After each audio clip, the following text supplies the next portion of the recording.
Hi friends, welcome to Srivari Education Group Information Platform. So நம்ம இன்றைக்கி என்ன ஒரு அப்டேட்டோடு வந்திருக்கோன்னா புதுச்சேரி கவர்மெண்ட்லேருந்து ஒரு நியூ அப்டேட் வந்து ரிலீஸ் பண்ணியிருக்கிறாங்க. ஸோ அதை பற்றி தான் இந்த வீடியோவில் நம்ம பார்க்க போகிறோம். ஸோ ஆல்ரெடி வந்து ரவுண்ட் 1 ரவுண்ட் 2 அட்மிட் ஆகிருக்கிற ஸ்டூடெண்ட்ஸும் இருக்கிறாங்க. ஸோ அதே சேம் டைமில் ரவுண்ட் 3ல் பார்ட்டிசிபேட் பண்ணக்கூடிய ஸ்டூடெண்ட்டும் இருக்கிறாங்க. ஸோ இவங்க எல்லாருமே வந்து பார்த்திங்கன்னா பிஃபோராக வந்து அவங்களோட பேமெண்ட்ஸ் எல்லாமே ரவுண்ட் 1 ரவுண்ட் 2 ஸ்டூடெண்ட்ஸ் வந்து காலேஜஸில் பே பண்ணிட்டீங்க. ரவுண்ட் 3ல் வில்லிங்காக இருக்கக்கூடிய ஸ்டூடெண்ட்ஸ் எல்லாருமே வந்து பார்த்திங்கன்னா அவங்களும் வந்து ஃபுல் பேமெண்ட் வந்து சென்டாக் பண்ணிட்டீங்க. ஸோ இதை யாரெல்லாம் எலிஜிபிள் அப்படிங்கிற லிஸ்ட் வந்து ஓவராலாக அவங்க கொடுத்துருக்காங்க. ஸோ 480 மார்க்லேருந்து உங்களுக்கு வந்து பார்த்திங்கன்னா லீஸ்ட்டு ஸ்கோர் அப்படிங்கிறது 113 வரைக்குமே கொடுத்துருக்குறாங்க.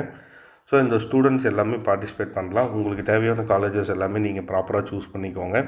ஸோ ரிசல்ட் அப்படிங்கிறது சீக்கிரமே உங்களுக்கு பப்ளிஷ் பண்ணிடுவாங்க. ஸோ இந்த மாதிரி இன்ட்ரெஸ்டிங்கான வீடியோ தெரிஞ்சுக்க ஸ்ரீவாரி எஜுகேஷன் குரூப்பை சப்ஸ்கிரைப் பண்ணுங்கள். தேங்க்யூ.